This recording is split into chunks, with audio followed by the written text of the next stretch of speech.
ടൈമിൽ ജോലിയുള്ളവർക്കല്ലേ പെണ്ണ് കിട്ടുള്ളൂ. നമ്മൾ കൊണ്ടുവന്നവരൊക്കെ രക്ഷപ്പെട്ടല്ലോ ഒരു ജാലിയാലത്തുണ്ട്. നെക്സ്റ്റ് എന്ന് പറഞ്ഞു കഴിഞ്ഞാൽ നല്ലത് മനുഷ്യർക്ക് നല്ലത് ചെയ്തു കൊടുക്കുക. അതാണ് എൻ്റെ നെക്സ്റ്റ് പ്ലാൻ. നമുക്ക് വേറെ പ്ലാനൊന്നുമില്ല. പിന്നെ എൻ്റെ സങ്കടം എന്ന് പറഞ്ഞു കഴിഞ്ഞാൽ എൻ്റെ ഒരു നല്ലൊരു ജോലിക്കാരൻ ജോജി എന്ന് പറഞ്ഞ പയ്യൻ മരിച്ചുപോയി, അറ്റാക്ക് വന്നിട്ട് 31 വയസ്സിൽ. അത് നല്ലൊരു ജോലിക്കാരനായിരുന്നു. അവനെ പെട്ടെന്ന് ഇങ്ങനെ അറ്റാക്കായിട്ട് വന്നു. നമ്മളെ കൊണ്ട് ചെയ്യാവുന്നത് ചെയ്യും, എന്നാലും ആർക്കും പോരാ എന്നുള്ളൊരു condition. Hi, good evening. Welcome to Jeevan T V. സമൂഹത്തിലെ വിവിധ രംഗങ്ങളിൽ പ്രവർത്തിച്ച് ജീവിത വിജയം കൈവരിച്ചവരെ പൊതുസമൂഹത്തിന് പ്രേക്ഷകർക്ക് പരിചയപ്പെടുത്തുന്ന പ്രോഗ്രാമാണ് ഐക്കൺസ് ഓഫ് ഇന്ത്യ. ഇന്ന് ഞാൻ നിങ്ങൾക്ക് പരിചയപ്പെടുത്തുന്നത് വളരെ ചെറുപ്പം തൊട്ട് നമ്മുടെ കേരളത്തിൽ നിന്നും മഹാരാഷ്ട്രയിലെ മുംബൈയിലേക്ക് വണ്ടി കയറി ഇവിടെ ബിസിനസ്സിൻ്റെ വെണ്ണിക്കൊടി പാറിച്ച റാഫേൽ ജോസഫ് സാറാണ്. നമുക്ക് അദ്ദേഹത്തിൻ്റെ വന്ന വഴികൾ, അദ്ദേഹം പിന്നിട്ട വഴികൾ നമുക്ക് അദ്ദേഹത്തിൽ നിന്നും തന്നെ നേരിട്ട് ചോദിച്ചറിയാം. നമസ്കാരം സാർ. നമസ്കാരം. റാഫേൽ സാർ, ഷൈൻ ഇൻഡസ്ട്രീസ് മഹാരാഷ്ട്രയിൽ എത്ര വർഷമായി സാർ നമ്മൾ ഈ ഷൈൻ ഇൻഡസ്ട്രീസ് തുടങ്ങിയിട്ട്? ഞാൻ 97 തുടങ്ങിയതാണ്. 97 സാർ. 1997 സാർ മുംബൈയിൽ വരുന്നത്? അല്ലല്ല, 84 സാർ വരുന്നുണ്ട്. എന്നിട്ട് 97 നമ്മുടെ ഈ സംരംഭം സാർ ആരംഭിക്കുന്നത്. ഇന്ന് ഇന്ത്യ ഒട്ടുക്കും വ്യാപിച്ചു കിടക്കുന്ന ഇന്ത്യയുടെ നേവിക്ക് വേണ്ടിയിട്ട് പ്രത്യേകം നേവിയുടെ വർക്ക്സ് ഏറ്റെടുത്ത് ചെയ്യുന്ന ഒരു വലിയൊരു കമ്പനിയാണ്. എത്ര സ്റ്റാഫ് ഉണ്ട് സാർ? 150 സ്റ്റാഫുണ്ട്. 150 സ്റ്റാഫുണ്ട്. നാട്ടിലെവിടെയാണ് സാർ? നാട്ടിൽ എൻ്റെ ചാലക്കുടി തുമ്പൂർ എന്ന് പറയും. കലാഭവൻ മാനിയുടെ ആളില് അവിടെ നിന്നൊരു 10 കിലോമീറ്റർ ഉള്ളിലാണ്. ഒരു ഗ്രാമത്തിൽ ജനിച്ച ആളാണ്. ഓക്കെ. ചാലക്കുടി എന്ന് പറയുമ്പോൾ ആരും മൈൻഡ് പെട്ടെന്ന് എത്തുന്നത് കലാഭവൻ മാനിയിലാണ്. സാർ പിന്നെ എത്രാമത്തെ വയസ്സിലാണ് അങ്ങോട്ട് വരുന്നത്? ഞാൻ 16 വയസ്സ് കഴിഞ്ഞപ്പോൾ വന്നതാണ്. വളരെ ചെറുപ്പത്തിൽ തന്നെ സാർ നമ്മുടെ ബോംബെയിലെത്തി. അന്ന് ബോംബെയാണ്. ബോംബെയിൽ എത്തിയിട്ട് സാർ പിന്നെ എന്തായിരുന്നു സാറിൻ്റെ അന്നത്തെ? ഞാൻ ചെറിയ ജോലികൾ ചെയ്തു. ഒരു കമ്പനിയിൽ പെർമനൻ്റ് ആയിട്ട് ജോലി ചെയ്തു. എത്ര വർഷം? 11 വർഷത്തോളം. 11 വർഷത്തോളം ഒരേ കമ്പനിയിൽ ജോലി ചെയ്തു. അവിടുന്ന് സാർ നല്ല എക്സ്പീരിയൻസ്? അവിടുത്തെ യൂണിയൻ ലീഡറൊക്കെ ആയിരുന്നു. അവിടെ നിന്ന് പിന്നെ വിവാഹശേഷം ഞാൻ ജോലി വിട്ട് ബിസിനസ് തുടങ്ങിയിരുന്നു. അതൊന്ന് ഡെവലപ്പ് ചെയ്ത് തുടങ്ങി. വിവാഹത്തിന് ശേഷമാണ് സാർ ബിസിനസ്സിലേക്ക് കടന്നു വരുന്നത്. അതുവരെ സാർ പിന്നെ ഒരു സ്വകാര്യ കമ്പനിയിൽ ജോലി. അന്നത്തെ ടൈമിൽ ജോലിയുള്ളവർക്കല്ലേ പെണ്ണ് കിട്ടുള്ളൂ. ട്രേഡ് യൂണിയൻ നേതാവ് കൂടി. യൂണിയൻ പൊതുവെ നമ്മുടെ പിന്നെ മലയാളീസ് ഒക്കെ കേരളത്തിൽ നിന്ന് പുറത്തു പോയിട്ട് ബിസിനസ് സ്ഥാപനങ്ങൾ ആരംഭിക്കുന്നതിനെ ഈ ട്രേഡ് യൂണിയനെ പേടിച്ചിട്ടാണ്. ഇവിടെ അങ്ങനെയല്ല, നമ്മളെ രക്ഷയ്ക്ക് വേണ്ടി ഒരു യൂണിയനെ നമ്മൾ ഉണ്ടാക്കി. ഈ ബിസിനസ് രംഗത്തേക്ക് കടന്നു വരുന്നത് 1997 എങ്ങനെയാണ് സാർ ഈ മറൈൻ ഫീൽഡിലേക്ക് എത്തുന്നത്? മറൈൻ ഫീൽഡിൽ എന്ന് പറഞ്ഞു കഴിഞ്ഞാൽ ബിസിനസ് ചെയ്തുകൊണ്ടിരിക്കുമ്പോൾ എൻ്റെ റിലേഷനിൽപ്പെട്ട റോയി, പിന്നെ നമ്മുടെ അവൻ്റെ ഒരു കൂട്ടുകാരൻ മനോജ്, പിന്നെ സുരേഷ്, അങ്ങനെ ഞങ്ങളൊരു 3-4 ആൾക്കാർ കൂടിയിട്ട് ചെന്ന് ഒരു കോൺട്രാക്ടറെ കൂടെ പണി ചെയ്ത് അവിടെ നിന്ന് 2003 തുടങ്ങി ഞങ്ങളുടെ സബ് വർക്ക് ഏറ്റെടുത്തിട്ട് സാർ അത് ഭംഗിയായിട്ട് ചെയ്തു. 2003 നമ്മൾ ഡയറക്റ്റ്, 3-ലല്ല 6 ഡയറക്റ്റ് ആളുടെ കൂടെ ഒരു 8 വർഷക്കാലം ജോലി ചെയ്തു. സബ് വർക്ക് ചെയ്തു. പിന്നീട് 2008 സാറിന്റെ ഈ ഷൈൻ സർവീസസ് രജിസ്റ്റർ ചെയ്തു. നേവിയിൽ രജിസ്റ്റർ ചെയ്തു. എവിടെയൊക്കെ സാറിന്റെ വർക്ക് നടക്കുന്നുണ്ട്? എൻ്റെ മുംബൈയിൽ, ആൻഡമാനിൽ, വിശാഖപട്ടണത്ത്, കാർവാറിൽ, കൊച്ചിയിൽ, നേവിയുടെ ഒരു വിധം ബേസിൽ, ഇന്ത്യയുടെ ഏതാനും നേവിയുടെ ഒരു വിധം നല്ല ബേസുകളിലൊക്കെ നമ്മുടെ പണി നടക്കുന്നുണ്ട്. നേവിനെ മാത്രമാണോ സാർ? നേവി, കൊച്ചിൻ ഷിപ്പ്യാർഡൊക്കെ സാറിന് നേരിട്ട് വർക്ക് ചെയ്യുന്നുണ്ട്. സാർ എന്തൊക്കെ പിന്നെ ഫെസിലിറ്റിയാണ്, എന്തൊക്കെ വർക്ക്സ് ആണ് നമ്മൾ ചെയ്യുന്നത്? ഞാൻ ഓൾറെഡി മെക്കാനിക്കൽ ജോബാണ് ചെയ്യുന്നത്. മെക്കാനിക്കൽ പൈപ്പ് ലൈൻ, അങ്ങനെ മെക്കാനിക്കൽ ജോബുകളാണ് ഞാൻ ചെയ്യുന്നത് കൂടുതൽ. ഒരുവിധം പിന്നെ ഈ നേവിക്ക് വേണ്ടിയുള്ള എല്ലാ മെക്കാനിക്കൽ ജോബും നമ്മൾ ചെയ്യുന്നുണ്ട്. അവരുടെ പിന്നെ എഞ്ചിനീയറിംഗ് വർക്ക്സ് അല്ലേ? Engineering works. അല്ലേ സർ? പിന്നെ ഏതുവരെ പഠിച്ചു? ഞാൻ SSC വരെ പഠിച്ചു. SSLC വരെ പഠിച്ചു.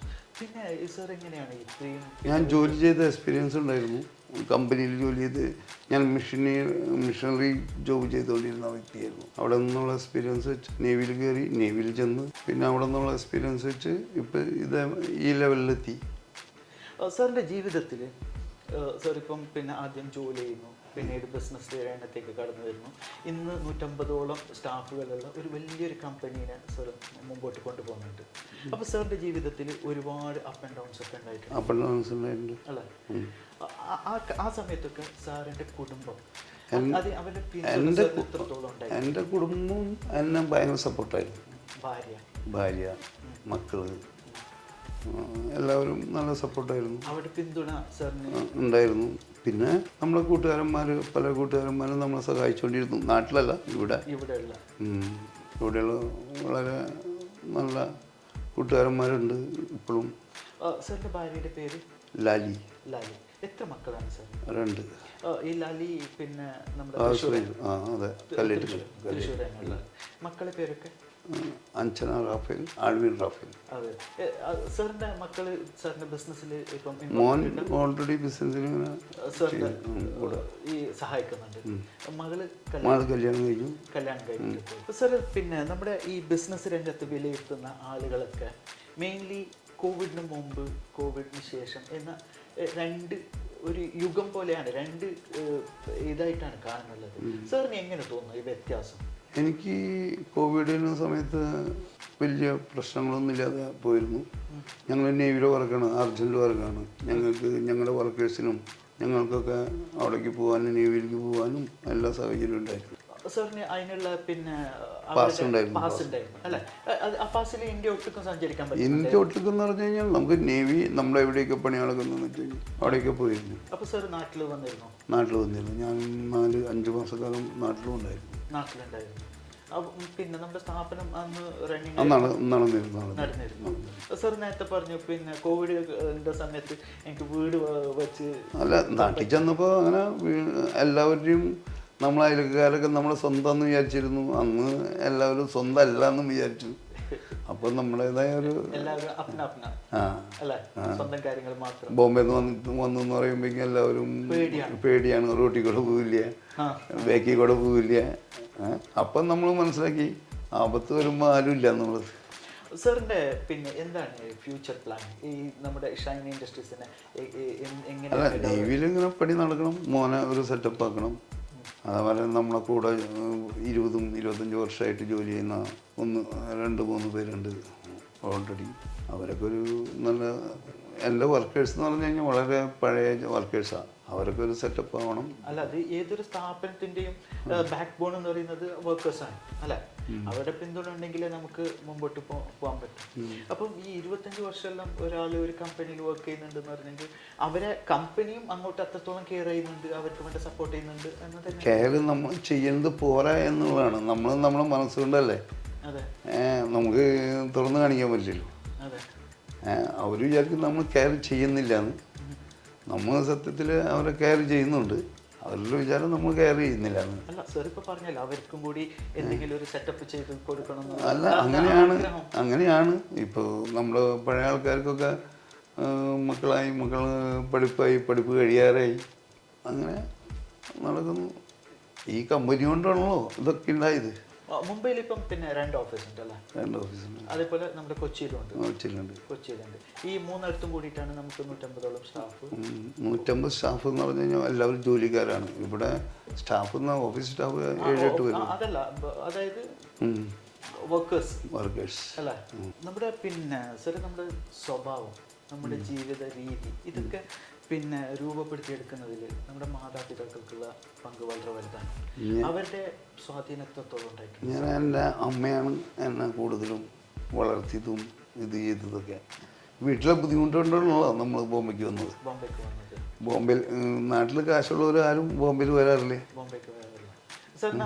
സാമ്പത്തിക ബുദ്ധിമുട്ട് കൊണ്ടാണ് പഠിപ്പില്ല. അല്ലേ? അതെ. അപ്പൊ അച്ഛന് ചെറുപ്പത്തില് ഇല്ല, ആളിങ്ങനെ ഇങ്ങനെ ഇതായിട്ട് നടന്നിരുന്നു. അമ്മനെ നോക്കാതെ ഞാൻ അമ്മയുടെ വീട്ടിലാണ് ജീവിച്ചിരുന്നത്.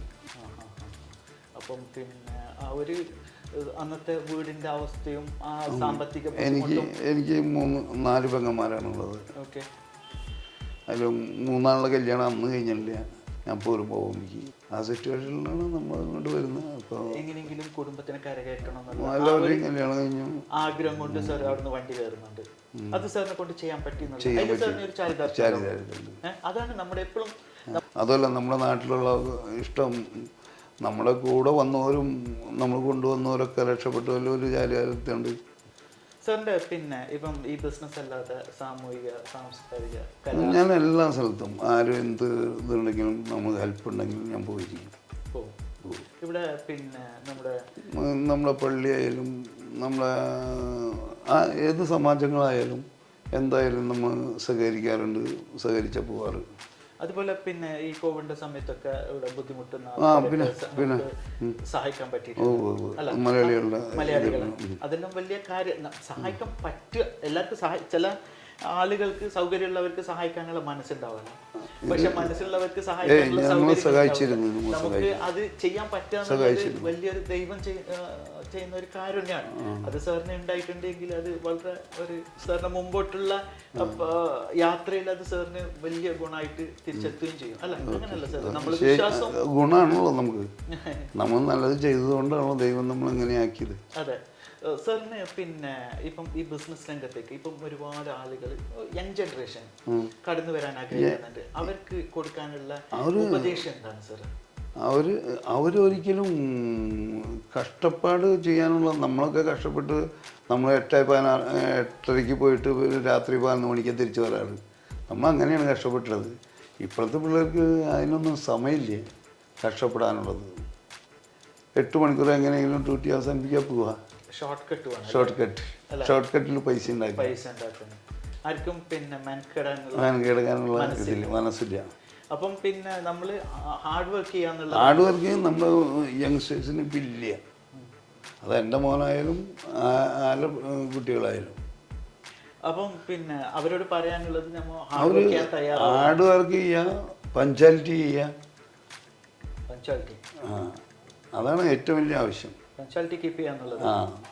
എനിക്ക് ടൈമിന് ജോലിക്ക് പോവുക, ഇതൊക്കെയാണ്. ഇപ്പോഴത്തെ പിള്ളേരൊക്കെ എന്താണ്, ഒന്നിന് വീട്ടിലിരുന്ന് ജോലി ചെയ്യുക. അപ്പോൾ എനിട്ട് കുളിച്ചില്ല, പല്ല് നേരിട്ട്. ഇപ്പോഴത്തെ പിള്ളേർ കുട്ടികളുടെ ഏറ്റവും വലിയ ഇതാണ്. നമ്മളൊന്നും അങ്ങനെയല്ല. നമ്മൾ ഇന്നും സൈറ്റിൽ പോവുക, ജോലിക്ക് പോവുക, ജോലി ചെയ്യുക, തിരിച്ചു വരിക. സാർ ഇന്നും പിന്നെ സജീവമായിട്ട് എല്ലാ കാര്യത്തിലും ഇടപെടുന്നുണ്ട്. A to Z, താഴെ തൊട്ട് മേലെ എല്ലാ കാര്യങ്ങളും സാർ എന്നെ ശ്രദ്ധിക്കും. അല്ലാതെ പിന്നെ മാനേജേഴ്സ് ഒക്കെ പറയുണ്ടാവും, എന്നാലും സാർ എല്ലാ കാര്യങ്ങളും. അപ്പം പിന്നെ നമ്മൾ ഈ എക്സ്പീരിയൻസ് എന്ന് പറയുന്നത് അത് വലിയൊരു കാര്യമാണ് അല്ലേ? പിന്നെ ഞാൻ ഓൾറെഡി ഒരു സിന്ധി കമ്പനിയുടെ സബ് കോൺട്രാക്ടറായിരുന്നു. ആളുകളിൽ നിന്ന് ഞാൻ കുറേ പഠിച്ചിരുന്നു ബിസിനസ് എന്താണെന്നുള്ളത്. അപ്പോൾ ആളുടെ കയ്യിൽ നിന്നാണ് നമുക്ക് ശരിക്കും പറഞ്ഞ ആളാണ് നമ്മുടെ ഗുരു. പിന്നെ നമ്മളെ കൂട്ടുകാരന്മാർ, 1-2 കൂട്ടുകാരന്മാർ നമ്മളെപ്പോഴും സഹായിച്ചുകൊണ്ടിരുന്നു. ഒന്നിച്ച് വർക്ക് ചെയ്തല്ലേ അവർ നമ്മളെ എന്തെങ്കിലും അത്യാവശ്യങ്ങൾ വരണിച്ച് സഹായിച്ചുകൊണ്ടിരുന്നു. അപ്പോൾ അതൊരു സപ്പോർട്ട് തന്നെയായിരുന്നു. സാറിന്റെ പിന്നെ സൗഹൃദമാണ് സാറിന്റെ എല്ലാവരും സൗഹൃദമാണ്. ഒരുവിധ ആൾക്കാർ തന്നെ ഇങ്ങനെ. അത് സാറിന്റെ പിന്നെ ഈ ബിസിനസ് രംഗത്തെ വിജയത്തിന് കാര്യമായി. ഞാൻ ശരിക്കും പറഞ്ഞാൽ ഞങ്ങളുടെ അവിടെ പള്ളിയൊക്കെ ആയിട്ടുള്ള സഹകരണം, നമ്മൾ അത്രയും പരിചയങ്ങളും കാര്യങ്ങളും. പള്ളി നമ്മളൊരു ഭയങ്കര ഇതായിരുന്നു. ഞങ്ങളുടെ രൂപത വന്നത് 88-ലാണ് ഇവിടെ വന്നത്. ഈ കല്യാൺ രൂപത വന്നത്. അപ്പോൾ ആ പള്ളിയായിട്ടുള്ള സഹകരണം. അപ്പോൾ അന്നത്തെ കാലത്ത് പള്ളിക്ക് ആൾക്കാരില്ല സഹകരിക്കാൻ. അപ്പോൾ അന്ന് നമ്മുടെ സഹകരണവും നമ്മൾ 91 പള്ളി പണിയിലും അങ്ങനെയുള്ള കാര്യങ്ങളൊക്കെ ആയപ്പോൾ പിന്നെ അത് ഭയങ്കര സഹകരണമായി. അങ്ങനെ വളരെ നല്ല മുന്നോട്ടുള്ളൊരു പ്ലാനായി. പള്ളി കേന്ദ്രീകരിച്ചിട്ട് പിന്നെ സാമൂഹിക പ്രവർത്തനവും മലയാളി സമാജവും എല്ലാവരുമായിട്ടുള്ള നമ്മൾ നല്ല സഹകരണമായിരുന്നു. അല്ല നേരത്തെ സംസാരിക്കുമ്പോൾ ആരോ പറഞ്ഞു സാറ് പള്ളിയിലുണ്ട്, അമ്പലത്തിനും സഹായിക്കുന്നുണ്ട്, എല്ലാ കാര്യത്തിലും. എല്ലാത്തിലുണ്ട്. അപ്പം നമ്മുടെ ഒരു കൊച്ചു കേരളത്തിന്റെ സാമൂഹിക സാംസ്കാരിക വിദ്യാഭ്യാസ രംഗത്ത് എല്ലാ രംഗത്തും സാർ ഇങ്ങനെ നിറഞ്ഞു നിന്നിട്ടുണ്ട് എന്നുള്ളതാണ് അല്ല. സാറിന്റെ എന്താണ് നെക്സ്റ്റ് ഇത് പ്ലാൻ?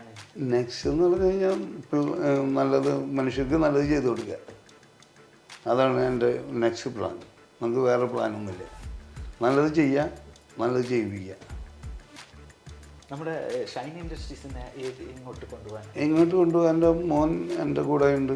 അവനെങ്ങനെ ഇത് ചെയ്യുന്നതെന്ന് വെച്ച് കഴിഞ്ഞാൽ ആ രീതിയിൽ ചിലപ്പോൾ എൻ്റെ മരുമോനും കൂടിയും വന്നിരിക്കാം.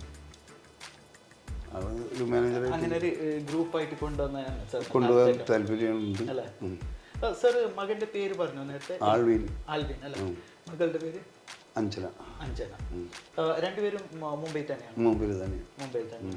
ഇവിടെ പിന്നെ തൊട്ടടുത്ത് തന്നെ മകളുടെ കല്യാണം കഴിഞ്ഞു അല്ലേ? ഓക്കെ. അങ്ങനെ സാറിൻ്റെ നീണ്ട വർഷകാലത്തെ പിന്നെ പ്രയത്നം കൊണ്ട് സാർ ഒരു ബ്രാൻഡ് അത് ക്രിയേറ്റ് ചെയ്യുന്നുണ്ട്, ഷൈൻ ഇൻഡസ്ട്രീസ് എന്ന് പറയുന്ന.